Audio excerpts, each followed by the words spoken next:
아침마다 말씀으로 밝은 빛을 채우네. 오늘 본문은 요셉이 이제 그의 형들에게 오는 것으로 시작하죠. 그가 올 때 그 형들은 무엇이라고 말하면 그를 죽이자 이렇게 이야기를 합니다. 그러면서 하는 말이 꿈꾸는 자가 오는구나 하며 그의 꿈을 비웃는, 그리고 그의 꿈을 구덩이에 묻어버리려고 하는 그런 내용을 오늘 본문에 담고 있습니다. 결국 요셉은 옷을 빼앗기고 구덩이에 던져진 지 은 20에 팔리는 사건이 이제 오늘 본문의 내용이죠. 근데 이제 오늘 본문에 보면 사실은 보이지 않는 암시들이 있습니다. 그 암시가 뭐냐면 24절에 보면 그를 잡아 구덩이에 던지니 그 구덩이는 빈 것이라 그 속에 물이 없었더라. 그러죠. 만약에 그 구덩이에 물이 있고 그랬으면 어떻게 됐을까요? 요셉은 죽었겠죠. 근데 그 구덩이에 물이 없다 하는 것은 뭔가 좀 희망을 딱 보여주고 있는 것이죠. 희망을 보여주고 있는 것이죠. 제가 늘 이야기하지만 영화 같은 것을 보면, 이렇게 영화도 보면 이렇게 스토리 가운데 이야기 되는 것도 있지만 그냥 그 어떤 보여지는 그 영상 자체가 메시지를 주는 것이 있죠. 그러니까 옛날 그 모래시계라는 드라마가 굉장히 유행했잖아요.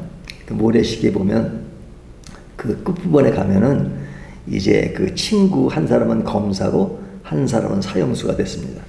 둘이 어떻게 될 것인가 하는 것이 이렇게 딱 보여지는 게 뭐냐면 둘이서 소주를 마셔요. 근데 이제 테이블에 이제 그 소주 마시는 잔이 없었고 그 종이컵입니다, 종이컵. 근데 최민식이가 사형수로 나오죠. 최민식의 컵은 다 이렇게 엎어져 있어요. 다 엎어져 있어요. 그리고 이제 검사로 나오는 사람은 이렇게 딱 똑바로 세워져 있어요. 어떻게 될 것인가 암시가 나오죠. 그리고 이제 그 영화는 아니지만 이렇게 또 딱 그렇게 못자국이 하나 딱 나오는 것이 있으면 이제 그 사람의 최후가 곧 얼마 남지 않았다 하는 것을 암시적으로 보여주죠.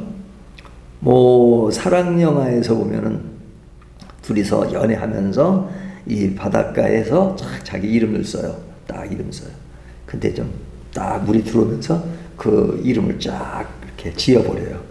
그러면 그 사랑이 어떻게 되겠어요? 끝까지 못 가는 거죠. 파도가 와서 딱 그 이름을 지으면 결말이 좋지 않을 것이라는 것을 암시를 하잖아요. 그것처럼 오늘 본문에 보면 이렇게 그런 부분들이 나타나죠. 구덩이에 빠지지만 그러나 그 구덩이 속에는 물이 없었더라 하는 말들은 우리에게 시사하는 바가 큽니다. 그러니까 이런 메시지들을 이제 우리가 담고 그 속에서 물이 없었다라는 것을 볼 수 있는 것이 믿음인 것이죠. 근데 지금 꿈꾸는 자가 오는구나. 꿈꾸는 자가 오는구나. 근데 너 이제 끝이야. 구덩이에 빠져. 그리고 결국은 은 20에 팔립니다. 그런데 그런 곳에도 루벤은 첫째죠. 요셉을 직접 죽이고 싶지는 않았어요. 그러니까 죽이지 말자. 그래서 구덩이에 던져놓고 나중에 요셉을 구할 생각을 합니다. 하지만 루벤이 왔을 때 이미 요셉은 팔린 상태였죠. 또 유다는 요셉을 죽이지 말고 저기 상인이 오니까 상인에게 팔자 이렇게 제안하죠. 그러니까 루벤은 첫째고 그 다음에 유다는 넷째잖아요. 근데 이 두 사람은 다른 형제보다 나은 선택을 한 것처럼 보이죠. 하지만 결국 요셉을 팔아넘긴 데 동참했기 때문에 그 책임에서 자유로울 수는 없죠.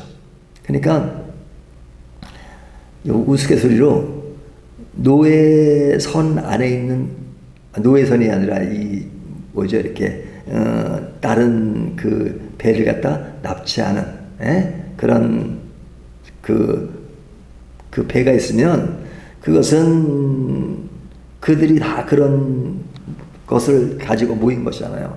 근데 그 중에 한 사람이 친절하다고 해서 그 사람이 그 선을 벗어나지 못하는 것처럼 이들도 지금 어떤 인간적인 마음을 보이지만 그러나 그들이 뭐 괜찮았다라고 평가를 받지 못한다는 거죠. 우리가 빌라도를 보면 빌라도가 예수님이 죄 없는 것을 인정하잖아요. 하지만 결국은 죄인으로 넘기는 것을 통해서 결국은 예수님을 십자가에 못 박은 것에 빌라도 이름이 들어가는 것처럼 하나의 그런 조그만 그런 인정이 곧 모든 것에서 책임을 질 수 없는 것이다 하는 것입니다. 자, 이들이 이런 일이 벌어진 것이 왜 그러냐? 왜 벌어졌냐? 여기에는 시기와 질투가 있기 때문에 그렇습니다. 시기와 질투. 아버지의 사랑과 요셉의 꿈 때문에 마음이 불편했던 그 형제들의 시기와 질투 이런 것이 작용하죠. 또 미움의 뿌리가 있기 때문에 시기와 경쟁을 불러일으킨 것이죠. 그러니까 이런 형제 간에도 이런 알력 이런 것들은 자기 욕심 그런 것이죠. 어떤 사랑보다는 자기 욕심, 자기 감정 그런 거잖아요. 옛날 왕권 시대 때 보면은 뭐 권력을 위해서는 막 그냥 가족 간에 어떤 싸움이 벌어지는 거, 뭐 유행했던 그 왕과 같이 사는 사람, 왕과 사는 남자, 뭐 그 여기 보면은 뭐 자기의 조카의 자리를 탐내가지고 자리를 뺏는 뭐 그런 뭐 내용들 여기에는 뭐 가족도 없는 그런 것들을 보여줬잖아요. 그러니까 이런 것은 굉장히 아픔을 선사하는 겁니다. 아픔을 선사하는 겁니다. 그 아픔의 기간이 얼마 동안이에요? 13년 동안. 13년 동안. 그러니까 요셉이 지금 이때가 17살 때잖아요. 근데 요셉이 총리가 될 때가 몇 세예요? 30세. 그러니까 13년의 시간이 지났죠. 그러면 13년 동안 요셉은 어떤 세월을 보냈느냐? 전 끌려가니까 보디발의 집에 가서 종살이를 하고 그 다음에 거기서 또 누명을 쓰고 감옥 생활을 하고 그러다가 나중에 총리가 되죠. 그러니까 13년 동안 겪어야 됐던 그런 고난의 시간이 있습니다. 그러면 요셉은 그랬다면 다른 사람들은 편했을까요? 그 마음이 아팠던 사람이 누굴까요? 그의 아버지. 요셉이 죽었다고 믿고 깊은 슬픔 속에 살아갔던 야곱의 그 마음, 아버지의 마음은 엄청나게 힘들지 않았겠어요? 그러면 형제들은 편했을까요? 형제들은 자기들은 알잖아요. 아버지를 속인 것이고 그리고 동생을 죽이려고 했던 것. 그러니까 그 죄책감 그런 것을 가지고 살아간 겁니다. 그들은 꿈꾸는 자를 팔아넘긴 것에 승리감이라고 잠시 동안 생각했을런지 모르지만 그 시간이 지나고 나서 그들은 마음속에 늘 인생의 잘못된 한으로 자리 잡고 있지 않았겠어요?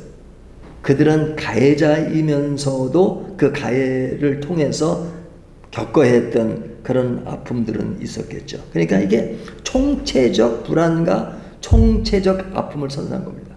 그러니까 어떤 행동 하나가 그 순간에는 자기의 분노, 자기의 시기, 자기의 어떤 것을 해소하는 뭔가 이루는 것 같지만 그러나 그것으로 만드는 그런 모든 사람들이 불안해지고 또 어려워지고 안타까워지는 이런 일들, 그런 일들이 왜 발생할까? 죄 때문에 그렇습니다. 죄 때문에. 죄성. 인간의 본성은 시기, 미움, 거짓, 배신으로 기울어졌잖아요. 그러다 보니까 하나님의 뜻보다는 자기의 욕심과 감정에 따라 행동하다 보니까 결국은 이 모든 아픔을 누가 겪어요? 인간이 그 원인을 만들고 그 원인으로 해서 고통을 당하는 것은 인간이에요. 근데 그런 고통을 당할 때마다 내가 어떤 원인을 제공했다는 것은 생각하지 않았고 왜 내 인생은 이렇게 어려운가? 사실 따지고 보면 이 세상의 모든 근심과 걱정은 어디로부터 온 거예요? 죄로부터 온 것이잖아요. 죄로부터. 근데 그 죄를 누가 지었어요? 하나님이 죄를 지었나요? 인간이 죄를 지었잖아요. 인간이 죄를 짓고 그 고통을 가지고 살아요. 그러면서 그 고통에 대해서 좀 편안함을 달라고 기도하죠. 그러니까 편협적인 문제보다도 근본적인 문제를 해결하는 것이 굉장히 중요하잖아요. 그래서 근본으로 가지 않으면요, 모든 상황과 사건이 어렵습니다. 어렵습니다. 우리가 지금 이 사건에 대해서는 13년이 지나면 요셉이 총리가 돼서 가족들은 애굽으로 가게 되죠. 그때 갈 때 인원을 몇 명으로 소개하고 있어요? 70명으로 소개하고 있잖아요. 야곱의 가족들이 70명이 애굽으로 갑니다. 근데 이제 가나안 땅에 흉년이 들고 어려움이 왔을 때 그 쌀을 구하고 먹을 것을 구하기 위해서 고생하던 그 시기에 그의 아들이, 그의 동생이 총리가 돼서 그들을 구원하는 그런 이야기를 하지만, 그러나 또 다른 한편으로 생각해 보면 이스라엘 백성들이 애굽에서 가나안 땅으로 출애굽한 이유가 뭐예요? 왜 출애굽을 했죠? 애굽에 들어가지 않았으면 출애굽할 필요도 없죠. 근데 그 애굽에서 처음엔 좋았죠. 요셉이 살아있을 동안은 좋았죠. 총리로 있을 동안 좋았죠. 하지만 요셉을 알지 못하는 다른 왕이 등장하면서 그들은 뭐로 변합니까? 노예 생활을 하잖아요. 그리고 막리를 하게 되잖아요. 그런 가운데 인구는 굉장히 많아지고, 그래서 결국은 그들은 애굽에 있으면 안 되는 것이니까 출애굽하게 되는 그 상황을 보게 되잖아요. 그 출애굽하는 과정이 40년의 세월을 보내게 돼요. 그러면 이때 애굽으로 들어가지 않았으면 그런 출애굽 사건도 없었을 거 아닙니까? 그러니까 이게 모든 인생의 역사의 흐름을 이렇게 단답식으로 말할 수가 없어요. 또 요셉이 궁극적인 하나님의 언약의 구원을 이루는 맥락으로 소개하지는 않죠. 사실은 아브라함, 이삭, 야곱, 성경의 문맥으로는 요셉이 나오지만, 그러나 그 안에 숨어있는 메시지는 유다로 갑니다. 유다. 넷째 아들 유다의 후손에서 다윗이 나오고, 그리고 예수님, 그렇게 나오잖아요. 그러니까 언약의 흐름의 맥을 이어가는 것은 요셉이 아니라 유다예요. 그래서 12지파 중에 요셉 지파란 말은 없죠. 왜 요셉 지파가 없어요? 레위 지파가 있기 때문에. 레위 지파가 그 땅의 것을 분배받지 않고 제사장 일을 하잖아요. 그러니까 12지파에서 레위 지파를 빼면 13지파가 되는 겁니다. 13지파가. 그러면 13지파 중에 요셉을 빼고 누가 들어가요? 에브라임 지파, 므낫세 지파. 이것은 누구예요? 에브라임과 므낫세는 누구예요? 요셉의 아들들이잖아요. 요셉의 아들. 그러니까 요셉은 빠지고 요셉 아들들이 들어간다고요. 그래서 13지파가 되는 겁니다. 그러면 요셉은 어려울 때 부의 상징으로 그의 가족들을 살린 그 인물로서 알려지고 있지만, 그러나 구속의 대열 속에는 요셉이 들어가지 않아요. 유다가 들어가요. 그러나 이 상황 속에서는 그의 가족들을 살리는 그 일을 하게 되잖아요. 그러니까 이 이야기는 뭐냐면, 그 당시에 요셉을 통해서 그의 가들이 배고픔을 해소하는 그런 일들이 일어나는 큰 사건이지만, 역사의 긴 안목으로 보면 우리의 인생은 결코 가볍지 않다. 그리고 긴 역사를 우리가 다 경험하는 게 아니잖아요. 경험하는 것은 우리가 살아있는 그동안의 것만 지금 겪는 겁니다. 인식하고. 그렇기 때문에 다른 것까지 우리가 다 알 수가 없죠. 다 알 수는 없어요. 하지만 이건 알죠. 그런 모든 것을 주관하시는 하나님은 알죠. 하나님이 하시는 모든 일을 다 알 수는 없어요. 하지만 우리는 하나님은 알아요. 그렇기 때문에 믿음이라고 하는 것은 하나님이 하시는 모든 것을 다 안다는 이야기가 아니라, 많은 것을 모르지만 역사의 모든 것을 우리가 정확하게 해석하고 그것을 아주 우리가 다 인식할 정도로, 이해할 정도로 다 알 수는 없어요.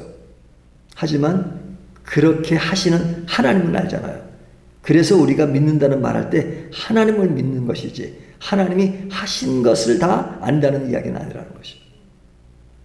그렇기 때문에 우리가 역사의식도 중요하지만 역사를 이끌어 가시는 하나님을 믿는 관계 속에서의 하나님을 인식하는 것이 굉장히 중요하죠.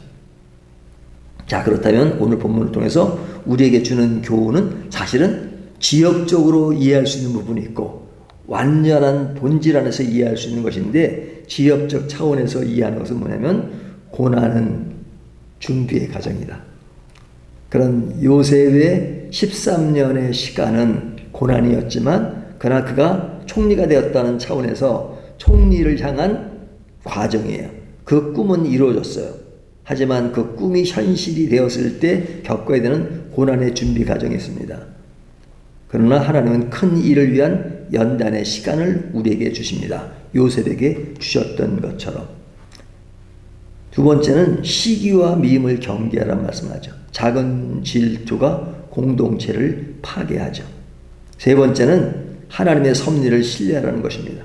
억울한 상황 속에서도 하나님은 요셉의 상황을 역전하심으로 그가 그 어려움을 겪고 그들보다 능가한 총리가 되는, 그렇죠, 보디발 집안의 종으로 쓰지만 나중에는 보디발보다 더 위에 있는 직급이 되잖아요. 총리가 되었으니까. 가족과 공동체의 책임은 거짓과 배신은 깊은 상처를 남기지만 진실과 사랑은 회복을 가져옵니다. 그래서 우리에게 진실과 사랑이 얼마나 중요한가. 근데 그 진실과 사랑의 회복을 궁극적으로 보여주신 분이 누구예요? 하나님이죠. 인간이 하는 것은 다 편협적이에요. 편협적이보다 지엽적이에요. 요셉이 가족을 살렸지만 영원한 것을 다 해결한 건 아니잖아요. 그 후에 모든 것을 다 책임지지 못했어요. 하지만 하나님은 역사 가운데서 그 모든 일을 회복시키시죠. 결론을 내리면 요셉의 이야기는 인간의 죄성과 하나님의 섭리가 교차하는 장면입니다. 교차합니다. 그 교차되는 그 시점에서 인간이 겪는 마음은 크지요. 하지만 교차점에서 늘 하나님의 인도하심을 보는 것이 믿음이죠.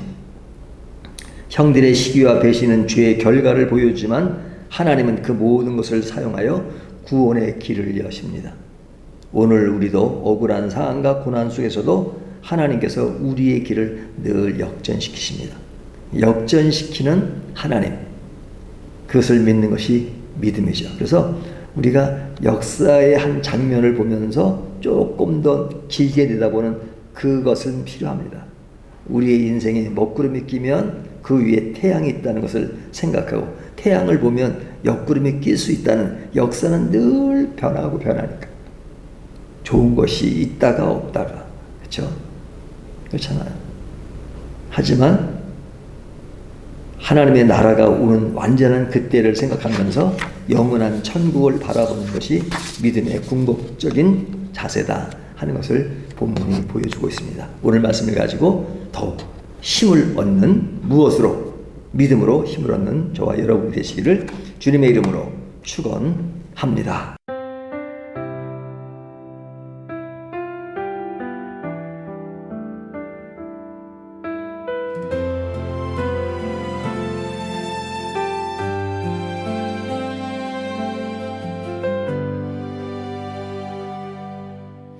아침마다 말씀으로 밝은 빛을 채우네. 기도 속에 주님 계시고 숨결마다 찬양 되네. 밝은 교회 그